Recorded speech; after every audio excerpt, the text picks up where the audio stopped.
பிரியமானவர்களே, அருமையான நாளிலே தூய செபஸ்தியார் அவரை பற்றி நாம் சிந்திக்க இருக்கிறோம். அவருடைய வாழ்க்கையிலே நடந்த சில நிகழ்ச்சி துணுக்குகள், அது நமது வாழ்க்கையில் நாம் என்ன கற்றுக்கொள்ள வேண்டும் என்பதை பற்றி நாம் சிந்திப்போம். செபஸ்தியார் எந்த நாட்டிலே பிறந்தவர்? பிரான்ஸ் நாட்டிலே நர்போன் என்ற நகரிலே அவர் பிறந்தார். அவர் பிறந்த ஆண்டு கிபி 257 ஆண்டு. கிபி 257 உண்மையான மறைசாட்சியர்கள் காலம். இவர் பிறந்து இவர் எங்கு வளர்ந்தார் என்றால் இத்தாலியிலே மிலான் நகரிலே வளர்ந்தார். இத்தாலியில மிலான் நகரில் வளர்ந்தார். நம்மளும் ஒரு ஊர்ல பிறந்திருக்கோம். பிறந்த ஊர் ஒன்றா இருக்கும், ஆனா வேலை நிமித்தமாக வளர்ந்த ஊர் இன்னொன்றா இருக்கும். சொந்த ஊர்ல நம்ம இருக்கோம், ஆனா நம்ம நகரத்துல போய் நம்ம வேலைக்காக அங்க இருந்து வளரக்கூடிய தன்மை இருக்கும். சிலர் வந்து பிறந்த ஊர் ஒரு ஊர்ல இருக்கும், இன்னும் பாட்டி வீட்டுல வளருவாங்க அப்படிலாம். அதே போல வேலை நிமித்தமாக அவருடைய குடும்பம் இத்தாலியில் குடிபெயர்ந்து எனவே இத்தாலியிலே வளர்க்கப்பட்டார். இத்தாலியிலே மிலான் நகரிலே வளர்க்கப்பட்டார். கிபி 283 ஆண்டு ரோமை பேரரசன் கரிமூன் சிங் ரோமை பேரரசன் அவருடைய படையிலே சேர்ந்து சிறந்த படை வீரராக செபஸ்தியார் இருக்கிறார். பெரிய வீரர். அவர் எப்படி ஒரு படை வீரராக மாற முடியும் என்றால் ஆண்டவர் மீது உள்ள ஒரு நம்பிக்கை, ஆற்றல்.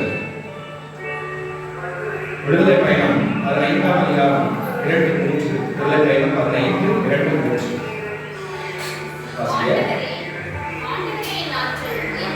ஆண்டவரே என் ஆற்றல், அவரே விடுதலை, போரில் வல்லவர் ஆண்டவர். அவர்களே அப்ப பாத்தீங்களா, போர்களில் சிறந்தவர், சிறந்த போர்கள் யாரு? ஆண்டவர், கடவுள். ஏன்? அவர்தான் இஸ்ரேல் மக்களை பகைவர்கள் படையெடுக்கும் பொழுது அவருடைய பிடியிலிருந்து விடுதலை கொடுத்தவர் ஆண்டவர் தான். சண்டை வரும் பொழுது அந்த கடவுள் தான், யாவை இறைவன். அப்போ இவரு அந்த கடவுள் மீது நம்பிக்கை வைத்தார். எனவே கடவுள் சிறந்த போர் வீரர், நமக்கு விடுதலை கொடுக்கக்கூடியவர். நம்ம ஆர்வமிருந்து அந்த போர்களில் இருந்து போராடி விடுதலை கொடுத்தார். எகிப்தில் இஸ்ரேல் மக்கள் அடிமைகளாக இருக்கும் பொழுது அவர்களுக்கு விடுதலை கொடுத்தார். அதை நாம் என்ன வாசிக்கிறோம். அப்போ அந்த கடவுள் மீது நம்பிக்கை வைத்து செபஸ்தியார் நல்ல ஒரு தலை சிறந்த படை வீரராக, போர் வீரராக. இந்த சமயத்துல வேத கலாபனை நடந்தது. மறை சாட்சியர்கள் ரோமையிலே கிறிஸ்தவர்கள் யார் கிறிஸ்துவை பின்பற்றுகிறார்களோ, கிறிஸ்துவ எங்கெல்லாம் இருக்கிறார்களோ, கிறிஸ்துவை யாரெல்லாம் ஏற்றுக்கொள்கிறார்களோ அவரெல்லாம் கொலை செய்யப்பட வேண்டும், அவர்களெல்லாம் சித்திரவதை செய்யப்பட வேண்டும். இந்த நேரத்துல நிறைய பேர் சிறையில் அடைக்கப்பட்டார்கள். அப்ப இவர் படை வீரராக இருக்கிறார். அப்ப அவங்ககிட்ட போய் பேச்சு கொடுக்குறாரு. பேச்சு கொடுத்து நீங்க யாரு, எதுக்காக வந்தீங்க? அப்ப அவங்க சொல்றாங்க. அப்ப அவரு இந்த செபஸ்தியார் என்ன பண்றாருன்னா அந்த சிறையில் இருக்கக்கூடிய கைதிகளை சந்தித்து அவர்களுக்கு ஆறுதல் கூறுகிறார். அவர்களுக்கு விசுவாசம் நிலைத்திருக்க அவர் செய்கிறார். யோவான் நற்செய்தி 12ஆம் அதிகாரம் 24ஆம் வசனம்.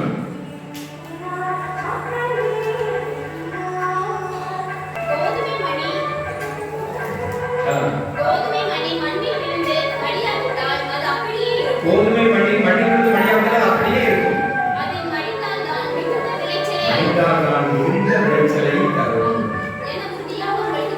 அப்போ ஒரு கோதுமை மணியோ ஏதாவது ஒரு விதையை வந்து நம்ம விதைக்கிறோம், மண்ணுக்குள்ள புதையும். மணியும் அப்படிதானே, மண்ணுக்குள்ள பதிச்சாதான் அது எனது முளை அழுவி செடியாக மரமாக நல்வாகும். அதே போல இவர் என்ன சொல்றாரு அப்படின்னா, இந்த நீங்க மறைசாட்சிகளாக இருந்து ஆண்டவருக்காக நீங்கள் துன்புற்று ஆண்டவருக்காக உயிரை கொடுக்கும் பொழுது நீங்கள் என்ன பண்ணுவீங்க? மரமாக செடியாக மாறுவீர்கள்.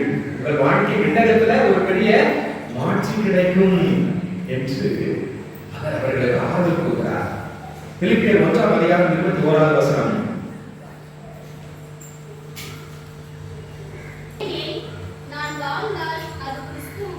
ஏனெனில் நான் வாழ்ந்தால் அது கிறிஸ்துவுக்காக, நான் இறந்தால் அது எனக்கு ஆதாயம். நான் இறந்தால் அது எனக்கு ஆதாயம். யார் சொன்னாரு? பவுலடியார் சொன்னார். அப்ப இந்த வார்த்தைகள்லாம் சொல்லி சிறைச்சாலையில் இருக்கக்கூடிய அந்த வேத கலாபையிலே தண்டனை அனுபவித்துக் கொண்டிருக்கக்கூடிய துன்புறக்கூடிய சிறை கைதிகளுக்கு அவர் ஆறுதல் சொல்கிறார்.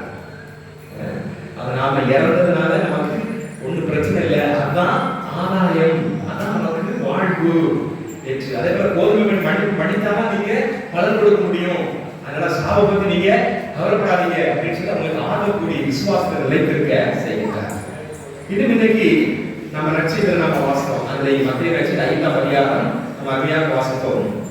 10 இருந்து 12 வரை நம்ம அருமையாக வாசித்தோம். நீதி பொருட்டு துன்பப்படுவோர் பேர் பெற்றோர் ஏற்றவர்கள் விண்ணரசில் நிலை வாழ்வு பெறுவார். அதே போல என் பெயரின் பொருட்டு உங்களை இகழ்ந்து துன்புறுத்தும் பொழுது நீங்கள் மகிழ்ச்சி கொள்ளுங்கள் என்று ஆண்டவர் சொல்கிறார்.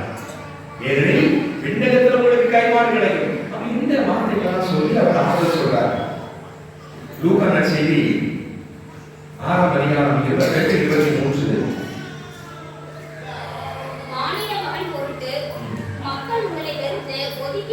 மானிட மகன் இயேசு கிறிஸ்து பொருட்டு மக்கள் உங்களை வெறுத்து ஒதுக்கி வைத்து நீங்கள் பொல்லாதவர்கள் என்று இகழ்ந்து தள்ளிவிடும் பொழுது நீங்கள் பேர் பெற்றோர் அந்நாளில் துள்ளி மகிழ்ந்து கொண்டாடுங்கள். கைமாறு மிகுதியாகும். அப்ப நம்ம குடும்பத்துல மோசமானவன், இவன் மோசமானவன், இல்லாதவன், இவனோட சேரவே சேராத அப்படின்னு நம்ம குடும்பத்துல ஒதுக்கி வச்சிடலாம். நீ கவலைப்படாத. நீ ஆண்டவருக்காக நீ உண்மையை செஞ்சு மற்றவர்கள் மீது பொய் குற்றம் சுமத்தி நீ பொல்லாதவன் சொல்லி கஷ்டப்படுத்தி துன்புறுத்தினாங்கன்னா நம்ம என்ன செய்யணுமா? சந்தோஷமா இருக்கும், சந்தோஷமா ஏற்றுக்கணும். எனக்கு நமக்கு விண்ணகத்தில் ஆண்டவர் மாற்றி கொடுப்பார். இன்னைக்கு சமூகத்தில் நாம சந்திக்கக்கூடிய பிரச்சனை இருந்தாங்க. நீதி பொருட்டு நீதிக்காக குரல் கொடுக்கும் பொழுது யாருமே கிடையாது. என்னங்க நீதி உண்மை குரல் கொடுத்தா நம்ம அடியும் அவமானத்தை படணுமே, நமக்கு எதுக்கு பங்குன்னு சொல்லி நாம ஒதுக்கி போயிடுறோம். ஆனா இல்ல, அநியாயம் நடக்கும் பொழுது நாம் அதற்கு எதிராக குரல் கொடுக்க வேண்டும், நீதிக்காக நிற்க வேண்டும், உண்மைக்காக ஊழியனாக நாம் இருக்க வேண்டும்.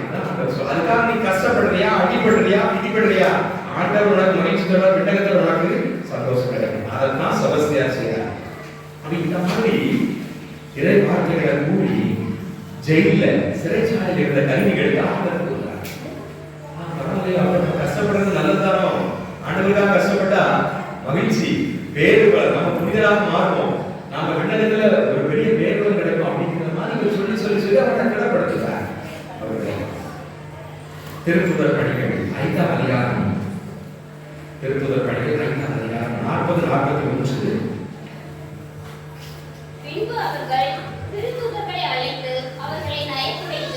திருத்துதர்களை இயேசுவோட வீட்டுக்கு திருத்துதர்களை அடிச்சு நைய உடைத்து இயேசுவை பற்றி பேசக்கூடாது என்று கட்டளையிட்டு விடுதலை செய்தனர். இயேசுவை பற்றி பேசக்கூடாது அப்படின்னு சொல்லி அவங்க ரொம்ப துன்புறுத்துறாங்க. இதே போல ஆனாலும் அவர்கள் திருத்துதர் துணிச்சலாக இருந்து இயேசுவை பற்றி பேசினார்கள். இயேசுவின் பெயரை முன்னிட்டு அவமதிப்புக்கு உரியவர்களாக கருதப்பட்டார். இயேசுவின் பெயரை முன்னிட்டு அவமதிப்புக்கு உரியவர்களாக கருதப்பட்டாலும்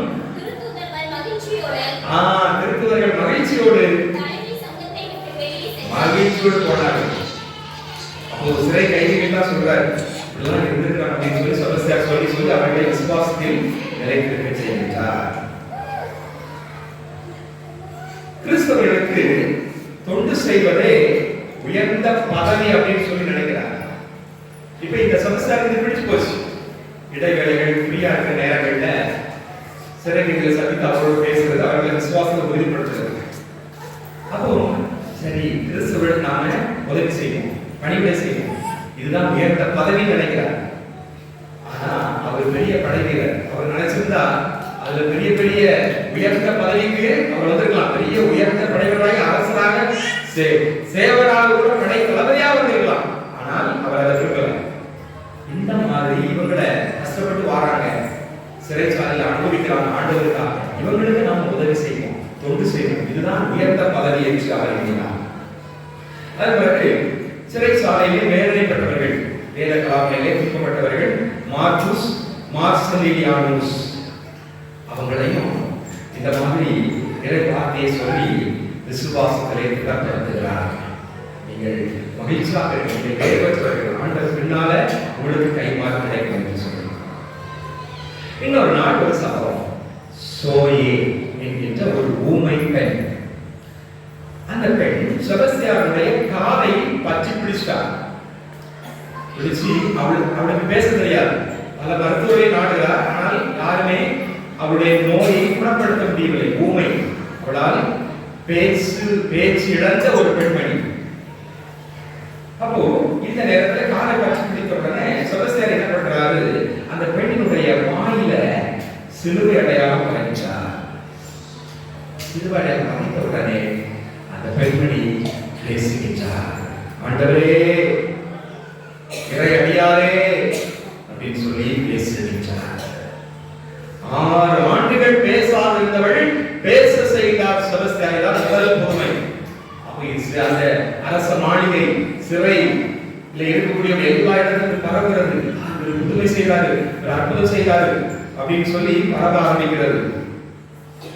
அப்போ இந்த புதுமையை பார்த்த உடனே இந்த சோயை, இந்த பெண்மணியுடைய கணவர் நிக்கோஸ் கிராத்துஸ் மனம் மாறுகிறார். இயேசுவை பின்பற்ற ஆரம்பிக்கிறார். கிறிஸ்துவினுடைய சாட்சியாக அவர் மாறுகிறார்.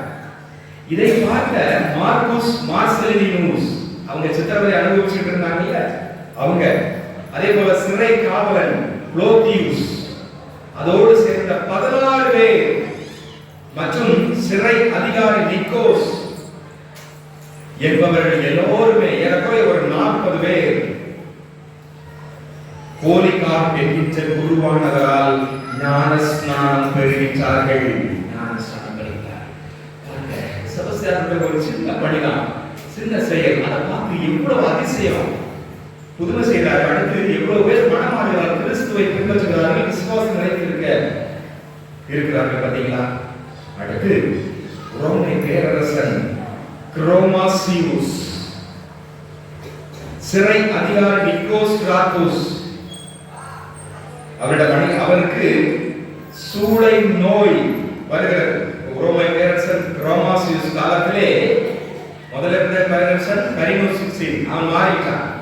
இப்போ குரோமாசியூஸ் என்பவர் பேரரசனாக மாறுகிறார். அந்த நேரத்தில் சிறை அதிகாரியாக இருந்தவர் நிக்கோஸ் கிராத்துஸ்.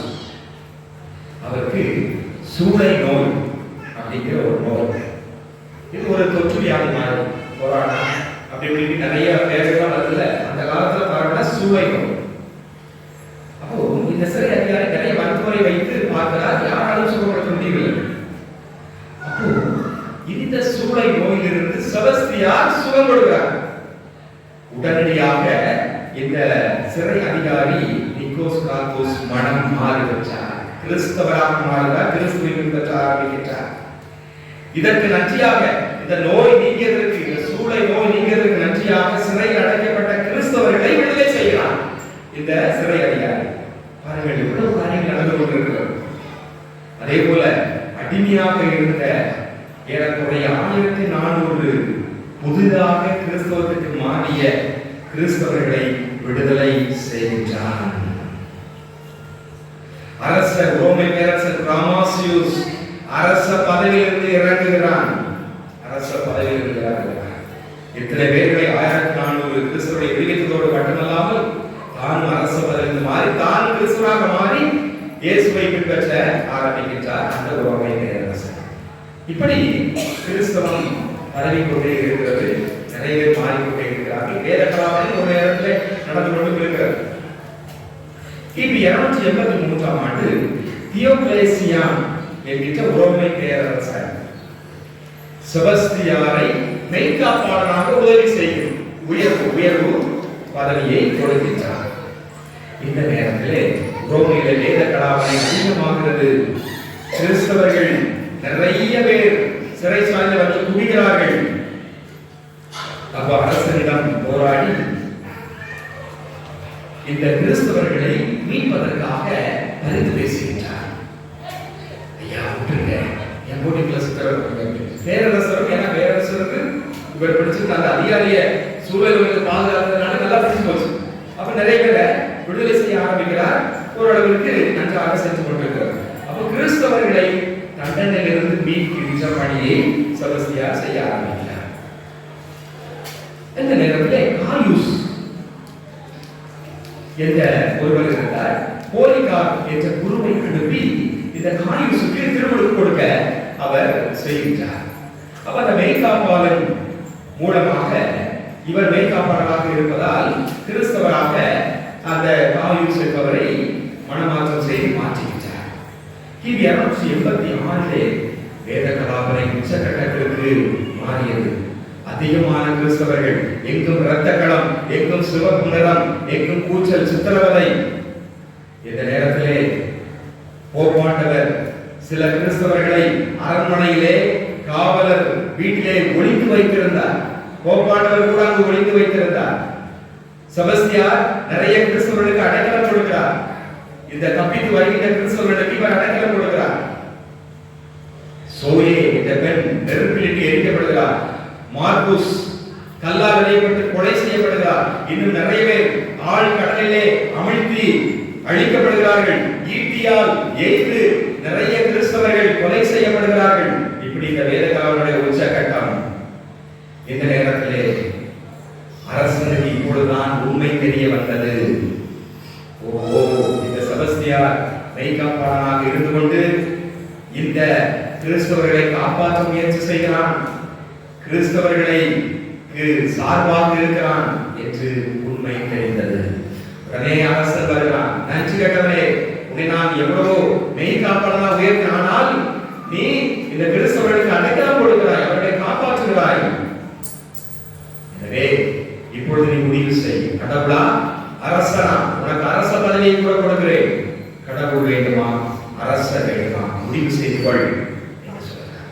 அப்பொழுது செபஸ்தியார் என்ன தேர்ந்தெடுத்தார்? எனக்கு அரச பதவி வேண்டாம், எதுவுமே வேண்டாம், நான் கடவுள், அந்த கடவுள் மீதுதான் நான் நம்பிக்கை கொள்வேன், அவரை நான் விட்டு விட மாட்டேன். உடனே அரசர் செபஸ்தியாரை தூணிலே கட்டி வைத்து அம்புகளால் எய்ய ஆணை பிறப்பிக்கின்றார். எனவே ஒரு மரத்தூணிலே கட்டி வைக்கிறார்கள். கட்டி வைத்து படை வீரர்கள் அம்பு எய்கிறார்கள். உடலெல்லாம் தலை முதல் பாதம் வரை அம்பு எய்யப்படுகிறது. வலி, ரத்தம். ஏறக்குறைய 56 அம்புகள் எய்யப்படுகிறது. ஒரு அம்பு விட்டாலே நம்ம செத்துருவோம். ஆனால் அவர் இறக்கவில்லை, அவர் உயிரோடு இருந்தார். இந்த நேரத்தில் கூட இரநாள் என்கின்ற பெண் அவளை வீட்டிலே வைத்து, செபஸ்தியாரை வீட்டிலே வைத்து மருத்துவ உதவி செய்து கொண்டிருந்தார். அந்த நேரத்திலே அவளுக்கு ஒரு நோய் இருந்தது. அந்த நோய் நீங்கி நலம் பெற்றார். இப்பொழுது அரசன் வருகிறான். கிறிஸ்தவர்கள் பிரமாணிக்குள்ள ஊழியர்கள் நன்மை கிடைக்கும் என்று நிறைய பேர் இந்த செபஸ்தியாருடைய பின்னால் செல்கிறார்கள். எனவே செபஸ்தியாரை நீதான் இது எல்லாருக்கும் காரணம் என்று கூறி கடியால் அடிக்கப்பட்டு செபஸ்தியார் கொலை செய்யப்படுகிறார். செபஸ்தியாரை கடியால் அடித்து கொலை செய்ய வேண்டும் என்று உத்தரவிட்டார். ஏன்னா அம்பேரும் அவர் கொலை செய்யப்படவில்லை. கடைசியிலே அவர் கொல்லப்படுகிறார். செபஸ்தியார் கிபி 354 புனிதராக அறிவிக்கப்படுகிறார். அருமையான புனிதர் பாருங்க. தொடக்க காலத்தில் ஆதிகால புனிதர், பழமையான புனிதர், பாரம்பரியமான புனிதர். புனித தெற்கூரியன் சொல்வார், மறை சாட்சியின் ரத்தம் விசுவாசத்தின் வித்து, விசுவாசத்தின் வித்து என்று அவர் சொல்வார். அன்புக்குரியவர்களே, இந்த செபஸ்தியார் கிறிஸ்தவர்கள் வேத காலத்தில் இருக்கும்போது அவர்களுக்கு ஆதரவாக போராடி விசுவாசத்திலே ஆதரவு கூறி நிலைத்திருக்க செய்து தானும் அந்த விசுவாசத்திற்காக மறைத்தவர், ஆண்டவருக்காக நின்றவர். அவருடைய ரத்தம் இது விசுவாசம் வித்தாக மாறி நிறைய பேர் இயேசுவை பின்பற்ற ஆரம்பித்தார்கள். இதைத்தான் நாம் வாசிக்கிறோம். எபேசியர் 6:16 எச்சூழ்நிலையில் விசுவாசம் என்கிற கேடயத்தை பிடித்துக் கொள்ளுங்கள். விசுவாசம் என்கிற கேடயத்தை பிடித்துக் கொள்ளுங்கள். மத்தேயு 26:39 மத்தேயு 26:39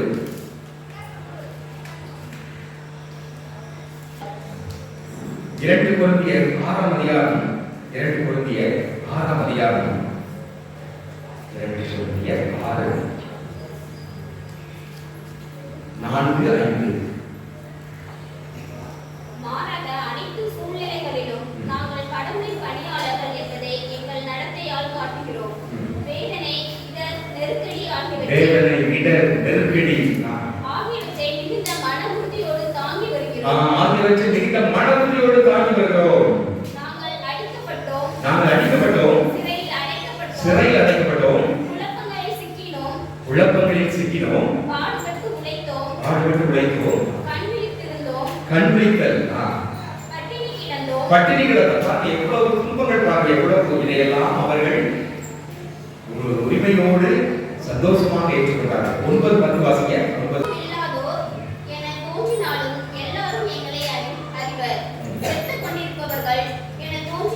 செத்துக் கொண்டிருப்பவர் என்று தோன்றினாலும் நாங்கள் வாழ்ந்து கொண்டிருக்கிறோம். கொடுமையாக தண்டிக்கப்பட்டோர் என்று கருதினாலும் நாங்கள் கொல்லப்படவில்லை. உயர்ற்றோர் என தோன்றினாலும் நாங்கள் எப்பொழுதும் மகிழ்ச்சியாக இருக்கிறோம். அப்போ இந்த பௌரவியாருடைய அந்த மனதிடத்தை பார்த்தீங்களா? இதுதான் சபஸ்தியார் விருது. இதுதான் நம்மகிட்ட இருக்கணும். அனுபவிக்கவில்லை. வாழ்க்கையில நம்ம எவ்வளவு அடிபட்டாலும், விதிப்பட்டாலும், எவ்வளவு பழிச்சொல் வந்தாலும், எவ்வளவு அவமானப்பட்டாலும் ஆண்டவருக்காக நான் அதை ஏற்றுக்கொள்வேன். ஆண்டவருக்காக நான் ஆண்டவர்களே பேர் பெற்றவர், நான் மகிழ்ச்சியோடு நாம் ஏற்றுக்கொள்வோம். ஆண்டவரை நாம் நம்புவோம், அவரை விசுவசிப்போம். எனவே நம்ம வாழ்க்கையில் நடக்கக்கூடிய சிறிய சிறிய துன்பங்கள், சிறிய சிறிய கசப்பான அனுபவங்களை நாம் அதை தைரியமாக ஏற்றுக்கொள்வோம். மகிழ்ச்சியோடு அதை எதிர்கொள்வோம். விண்ணகத்தில் நமக்கு கைமாறு கிடைக்கும். எனவே செபஸ்தியாரை போல நாமும் விசுவாசத்தில் இந்த துன்பத்தை தாண்டி ஒரு தூயவர்களாக மாற வேண்டும்.